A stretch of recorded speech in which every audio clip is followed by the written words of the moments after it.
These programs are shared with educational purposes only, and they are not designed as a prescription tool. For personal nutritional consultation, you can book an appointment through our website.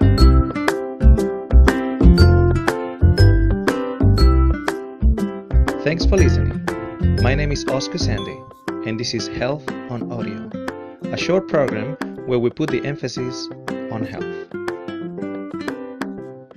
Today we are going to talk about a trace element that is essential for many of the processes in the human body. Today we are talking about selenium. Okay, so this mineral is a trace mineral and has been studied intensely over the last few decades. And the scientific world and medical world has received the benefit of the hard, intensive investigation work of two doctors, Dr. Slaughter and Dr. Wallach, primarily. They're not the only ones, but they are the most outspoken, the principal names attached to the scientific studies. So if you have heard of the Lugol's iodine program and you are considering to supplement your day with Lugol's iodine, I also encourage you to consider a protocol supplementation of selenium. Okay, selenium is a cofactor together with iodine that makes iodine actually more effective. Now, today, the earth doesn't have the strength that it used to. I live in Australia, and Australia is one of those countries with tremendous mineral deficiencies in the soil. But guess what? Even if you don't live in Australia, most likely you live in a country where agriculture processes and techniques and just the erosion over centuries has caused your soil to also be deficient in minerals. Specifically, in this case, we're talking about selenium deficiency in the soil. Now, if there is not selenium in the soil, there is not selenium in the food that comes out of the soil. So when you're thinking about selenium and you think about a particular food item, many people refer to Brazil nuts. Now, the study of Brazil nuts and selenium is a more than 50 years old study. When they took Brazil nuts from the banks of the Amazon River, a selenium-rich area, and they analyzed the values of selenium of Brazil nuts. Now, unfortunately, neither those banks of the Amazon River have those levels of selenium anymore, and neither are you eating Brazil nuts from that area. Okay, if the selenium is not in the soil, it's not in the food. Now, over 25 years ago, more than 25 years ago, the recommendations of selenium for a daily intake was established. And all came about after a study that discovered a particular enzyme that was produced by the liver once certain levels of selenium were reached.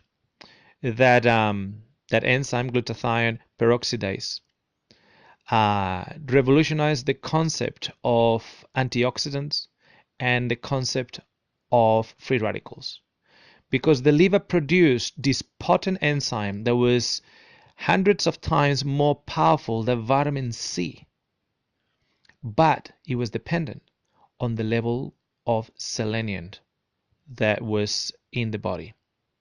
Now, it was identified that when the daily supplementation of selenium reached between 100 to 200, that's when glutathione peroxidase worked better and more with the most potency. Okay, and since then that was the established daily recommendation. However, Dr. Schweitzer and Dr. Wallach continued their investigation, and they realized something. When they bulk up the daily supplementation of selenium to about 300 to 450 micrograms. Remember again, we're talking about micrograms here.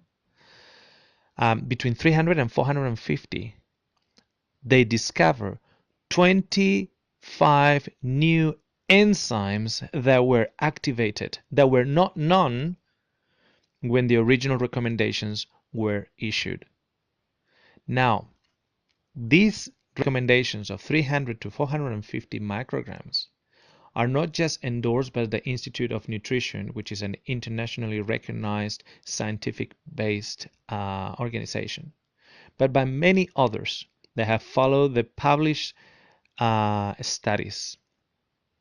So we're talking about 300 to 450 micrograms of selenium methionine.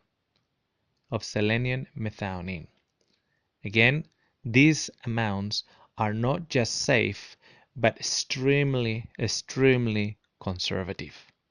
Okay, so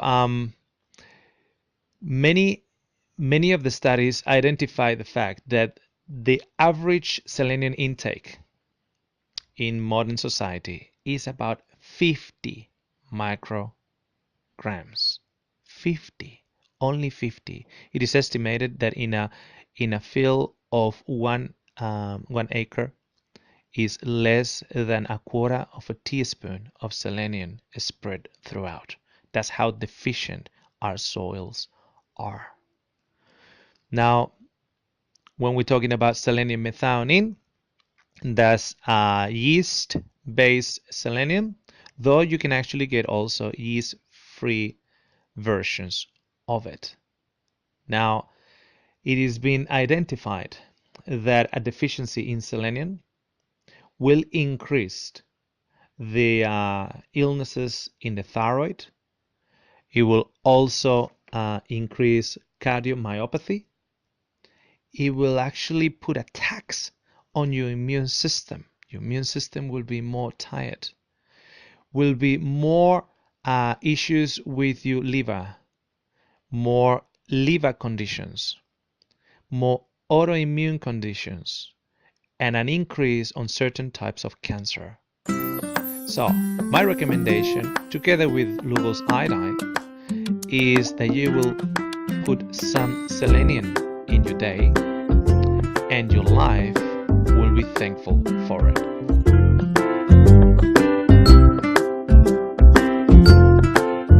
To make a nutritional appointment through video conference, visit our website newfootsteps.com.au. Help us to share the message. New audios and videos have been uploaded regularly in our YouTube channel and social networks.